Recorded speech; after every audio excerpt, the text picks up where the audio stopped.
참 예수님, 다볼사이버 성경대학 학생들, 이제 선거도 끝나고 이제 조금씩 안정을 되찾아 갈 거라고 생각을 합니다.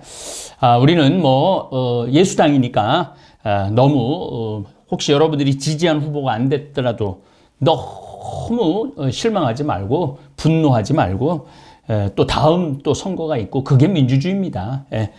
또 내가 미는 대통령 후보가 당선이 됐으면은 그 후보자가 잘 할 수 있도록 기도하고 또 뒤에서 후원해 주시기를 바라겠습니다.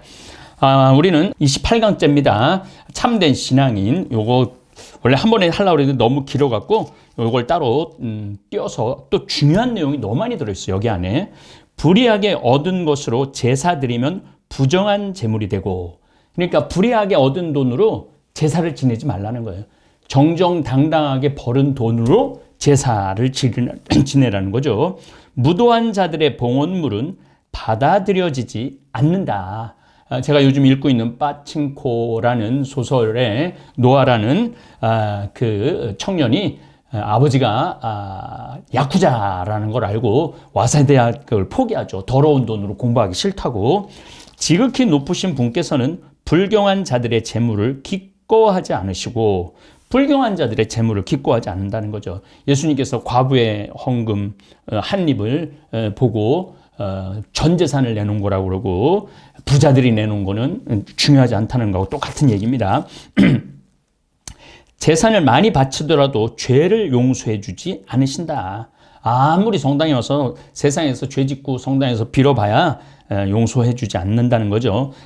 날품팔이의 재산으로 제사를 바치는 자는 아버지 앞에서 그 자식을 죽이는 자와 같다. 가난한 사람들의 제사가 그렇다는 거죠. 궁핍한 이들의 빵, 그것은 가난한 이들의 목숨이니 그것을 빼앗는 자는 살인자이다. 이웃의 밥줄을 끊는 자는 그를 죽이는 자고, 일꾼의 품값을 빼앗는 자는 그의 피를 흘리는 자다. 가끔 저한테 이렇게 묻는 분들이 많아요. 우리 생태마을 지금 신입사원 빼고 적어도 1년 이상 근무한 직원 연봉이 4천이 넘습니다. 그러니까 직원 60명이 4천이 넘어요.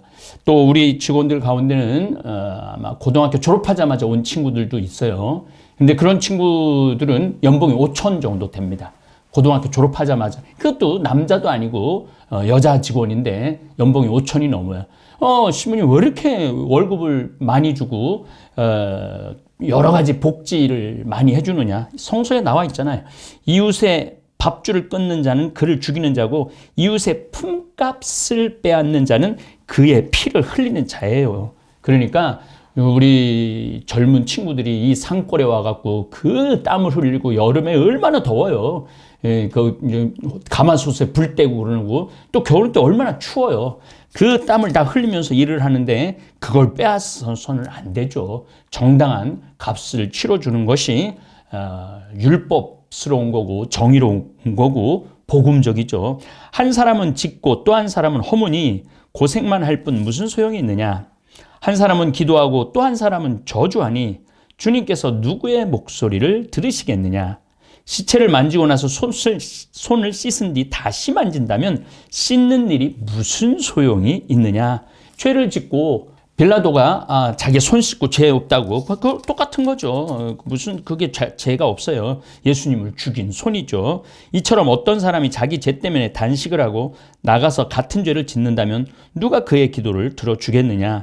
또 자신을 낮추는 일이 무슨 소용이 있겠느냐. 율법을 지키는 것이 재물을 많이 바치는 것이고, 율법을 지키는 것이, 계명을 지키는 것이 재물을 많이 바치는 거라는 거예요. 재물을 많이 바치는 게 재물이 아니고, 계명에 충실한 것이 구원의 제사를 바치는 것이다. 은혜를 갚는 것이 고운 곡식 재물을 바치는 것이고, 은혜를 갚는 것이, 자선을 베푸는 것이 찬미의 제사를 바치는 것이다. 기가 막힌 신앙의 지침서가 나오고 있습니다. 악을 멀리하는 것이 주님을 기쁘게 해드리는 것이고, 불의를 멀리하는 것이 속죄하는 것이다. 주님 앞에 빈손으로 나타나지 마라. 사실 이 모든 것은 계명에 따른 것이다. 의로운 이의 재물은 제단을 기름지게 하고 그 향기가 지극히 높으신 분께 올라간다. 의로운 사람의 제사는 받아들여지고 그 기억은 잊혀지지 않으리라. 기꺼운 마음으로 주님께 영광을 드리고 내 손에 첫 열매를 바치는 데 인색하지 마라. 제물을 바칠 때는 언제나 즐거운 얼굴을 하고, 이게 참 제물을 성당에서 11조를 기쁘게 봉헌하여라. 제물을 바칠 때 언제나 즐거운. 저도 처음에는 중학교 때, 고등학교 때 성당을 부모님이 안 다녔으니까 헌금을 줄 리가 없죠. 집에서 헌금을 줄 리가 없이 내 용돈에서 헌금을 했는데, 그때는 참 이렇게 막 기쁘게 낸다기보다도 어린 나이니까 돈이 나가는 게 좀 그랬어요. 근데 신학교 때 어느 한순간 깨달음이 오더라고요. 내가 하느님으로부터 모든 걸 받았는데 1,000원을 낸다라는 게 이게 신학생이 말이 돼요? 돈이 아무리 없어도. 그리고 저녁에는 맥주 500원짜리 그때 맥주가 500cc가 500원이었거든요. 한 잔에 500원짜리 10잔 마시고 20잔 마시고 그러는 놈이 헌금은 1,000원 한다는 게 말이 안 되더라고요. 그때부터 헌금을 5,000원, 10,000원 하기 시작했어요. 그리고 이제 부재 전까지는, 부재 때부터는 이제 헌금을 거의 안 했지만은, 부재 전까지는 헌금을 거의 5,000원, 10,000원을 했어요. 근데 점점 기쁘더라고요. 그 신부대에서도 저는 이렇게 성지를 가면은 10만 원을 내든 100만 원을 내든 꼭 헌금을 해요. 신부가 돼서도. 왜냐하면 내가 내는 게 기쁘니까. 지극히 높으신 분께서 내게 주신 대로 바치고 기꺼운 마음으로 능력껏 바쳐라. 주님께서는 갚아주시는 분이시기에 7배로 더.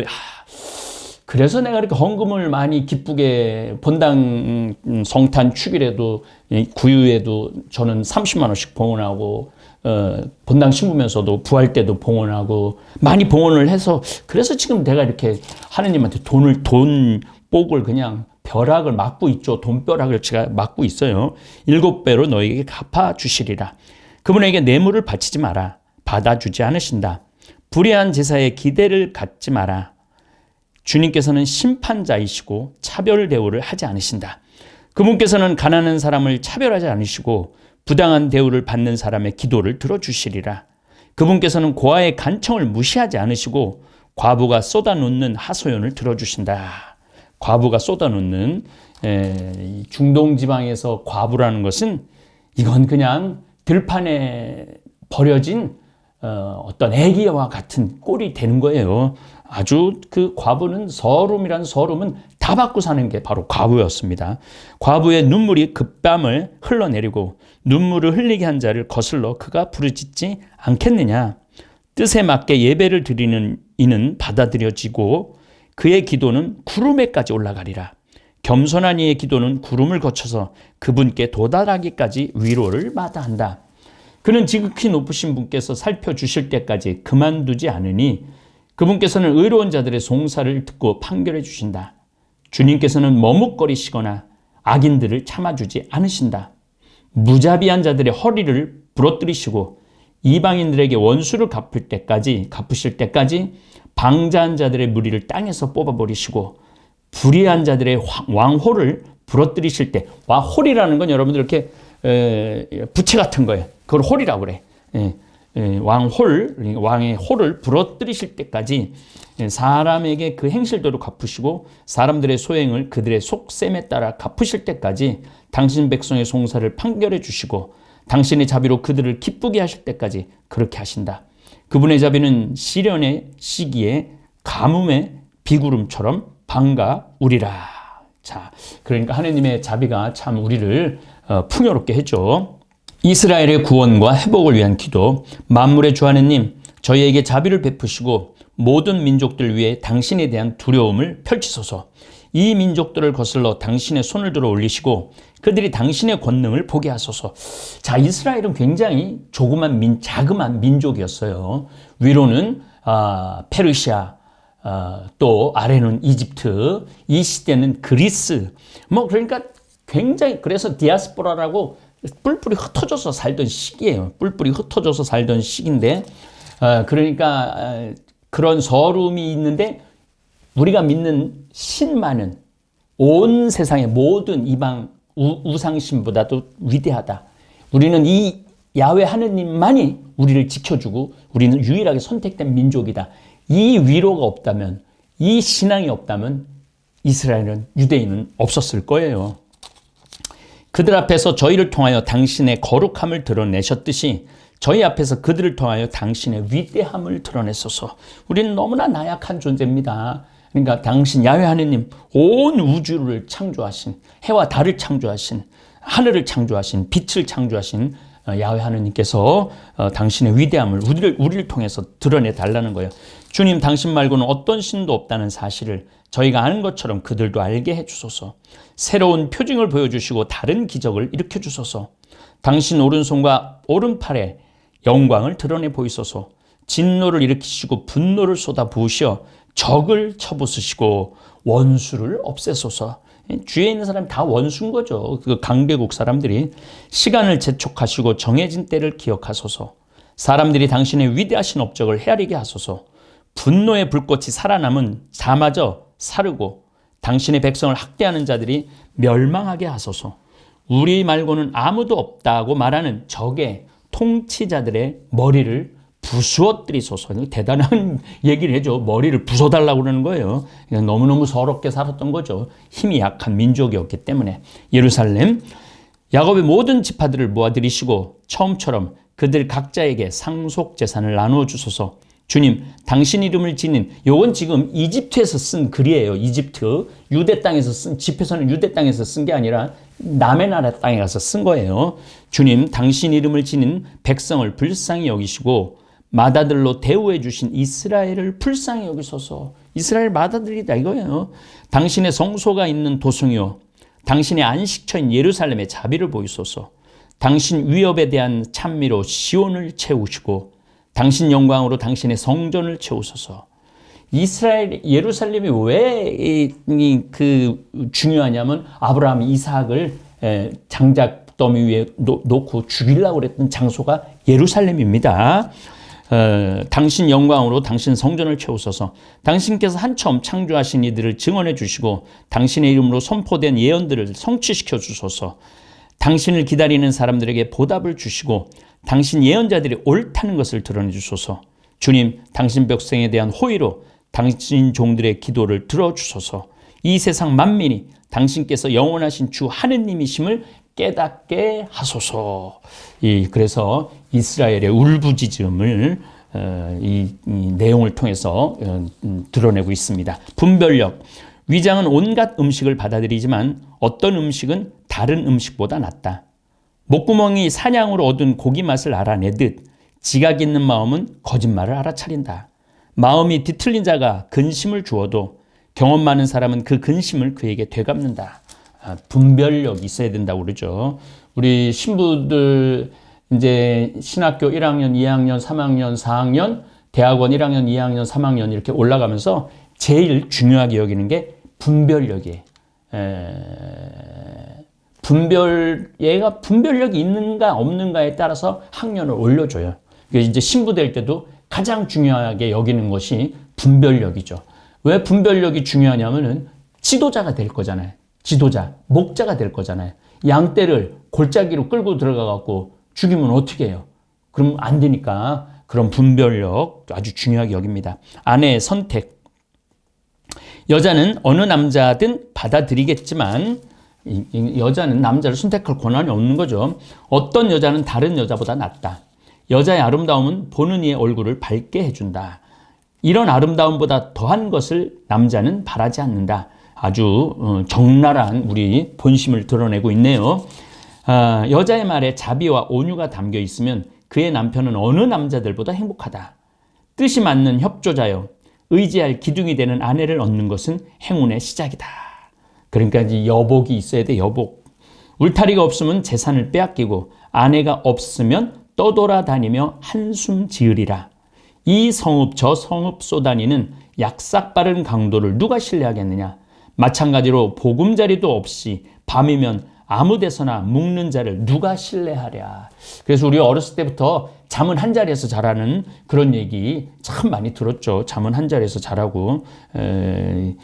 그게 뭐 이런 데서 다 나오는 거 아닌가 그런 생각을 합니다. 참된 친구와 거짓된 친구.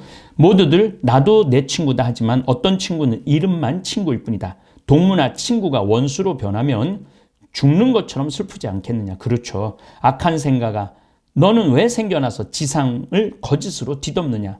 어떤 동무는 친구가 행복할 때는 기뻐하다가 공경에 놓일 때는 그에게 맞선다. 어려울 때 옆에 있는 친구가 진짜 친구인 거죠.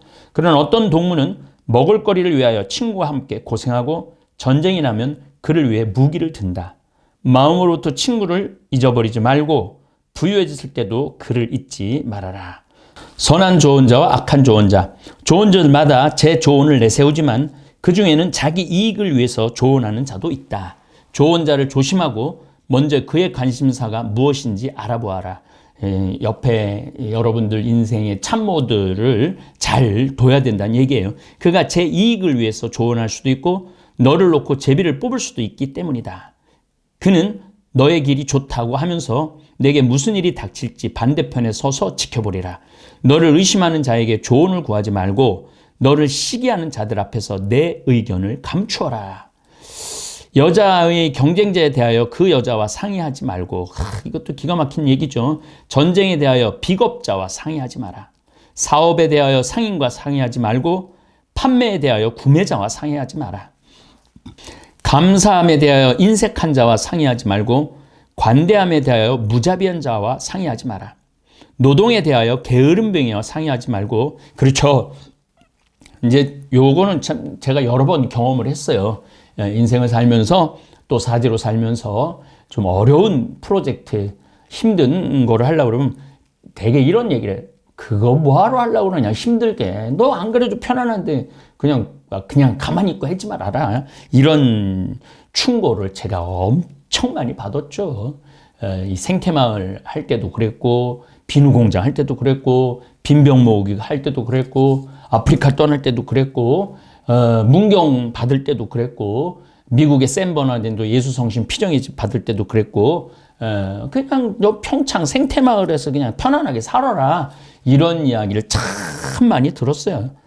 하지만은 제가 주님의 게으른 종이 될 수는 없었기 때문에 지금 근데 사실 힘들지도 않아요. 왜냐하면 협조자들이 많아갖고 물심양면으로 도와주는 분들이 너무너무 많아서 저는 참 행복한 사람이죠. 일 마무리에 대하여 한 해 품팔이꾼과 상의하지 마라. 많은 일거리에 대하여 게으른 종과 상의하지 마라. 이들의 조언에 일일이 주의를 기울이지 마라. 그러나 그런 분들하고 얘기를 하다 보면 부정적인 얘기를 많이 해요. 안 될 거다, 망할 거다, 힘들 거다, 이렇게 희망을 얘기하는 게 아니라 부정적인 얘기를 참 많이 하죠. 그러나 내가 보기에 계명을 잘 지키는 경건한 사람과는 어울려라. 그의 생각이 너의 생각과 같으니 내가 걸려 넘어질 때 함께 고통을 나누리라. 마음의 조언에 주의를 기울여라. 너에게 그보다 더 믿을 만한 자는 없다. 사실 사람의 마음은 높이 솟은 망루에 앉아 있는 파수꾼 7보다 때때로 더 확실한 정보를 알려주곤 한다. 그러나 모든 일에 앞서 지극히 높으신 께 기도하여 그분께서 너의 길을 진실하게 인도하시도록 하여라. 참 지혜와 거짓 지혜. 항상 음양을 아까 말씀드렸죠, 지난 시간에. 그래서 음양 오행설을 집회설을 하면서 한번 여러분들한테 강의를 한번 할까 지금 생각 중에 있어요. 음양 오행설에 대한 이론을 기회가 되면은 집회서 마치기 전에 한번 말씀드리도록 하겠습니다. 참 지혜와 거짓 지혜. 말은 만사의 시작이고 모든 행동에는 계획이 앞선다. 마음은 변화의 뿌리다. 그것은 네 갈래로 나타나는데 선과 악, 생명과 죽음이다. 이 음양 오행설의 음양을 얘기하는 거예요. 그리고 이들을 끊임없이 다스리는 주인이 혀다. 어떤 사람은 많은 이의 선생으로서는 유능하지만 자기 자신에게는 쓸모없는 인간이다. 그는 말재간을 부려 미움을 받고 온갖 영화에서 멀어지리라. 사실 그는 온갖 지혜가 부족하여 주님의 총애를 얻지 못했다. 지혜로운 이는 자기 자신에게 이익을 가져오고 그의 지식은 자기 몸에 좋은 결과를 낸다.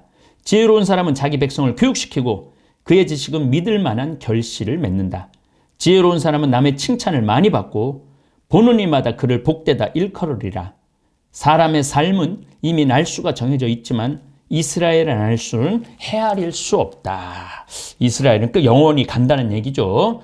지혜로운 이는 제 백성 가운데서 명예를 차지하고 그의 이름은 영원히 살아있으리라. 절제, 얘야 살아가면서 너 자신을 단련시켜라. 이게 참 신학교 때는 저 자신을 단련하는 일을 참 잘했는데 나이를 먹으면 먹을수록 제가 이게 참 안 되더라고요. 무엇이 내게 나쁜지 살펴보고 거기에 넘어가지 마라. 사실 모든 것이 누구에게나 좋은 것이 아니며 모든 것을 누구나 즐기는 것은 아니다. 온갖 사치를 누리려 하지 말고 과도하게 음식을 탐하지 마라. 그렇죠. 음식을 과도하게 탐하는 거는 그거는 죽음하고 가까워지는 거예요.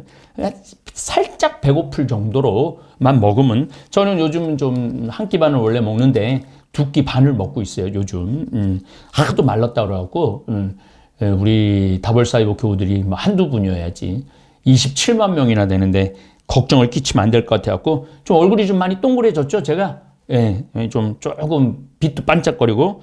탐식은 구토로 이어진다. 사실 병은 음식을 지나치게 먹는 데서 오고, 참, 어떻게 이게 그러니까 지금으로부터 2200년 전에 쓰여진 글인데, 어떻게 이렇게 지금 들어도 어색함이 하나도 없어요. 많은 사람들이 탐식 때문에 죽었으나 그것을 피하는 자는 생명을 연장하리라. 정말 기가 막힌 말씀이에요. 제가 이렇게 이제 이 집회서를 보면서 우연하게 댓글을 하나 봤어요. 대국교구의 모 본당에서는 사순 피정 강사를 초청할 수 없으니까 제 강의 성당에 왜 다니십니까? 행복한 노년, 유혹과 행복이라는 제 강의를 집에서 듣고 그걸 체크를 하면은 시상식까지 한다라는 그 본당 신부님한테 진심으로 감사드립니다. 제 부족한 강의를 이렇게 지금 비대면 시대에 피정으로 이렇게 써주셔서 너무너무 깊은 감사드립니다. 이거를 제안한 본당 신부님이야말로 지혜로운 분이 아닌가, 소피스트가 아닌가 그런 생각을 합니다. 이 강의를 빌어서 대구에 알지 못하는 본당 신부님한테 감사드립니다. 감사합니다. 다음 시간에 뵙도록 하겠습니다.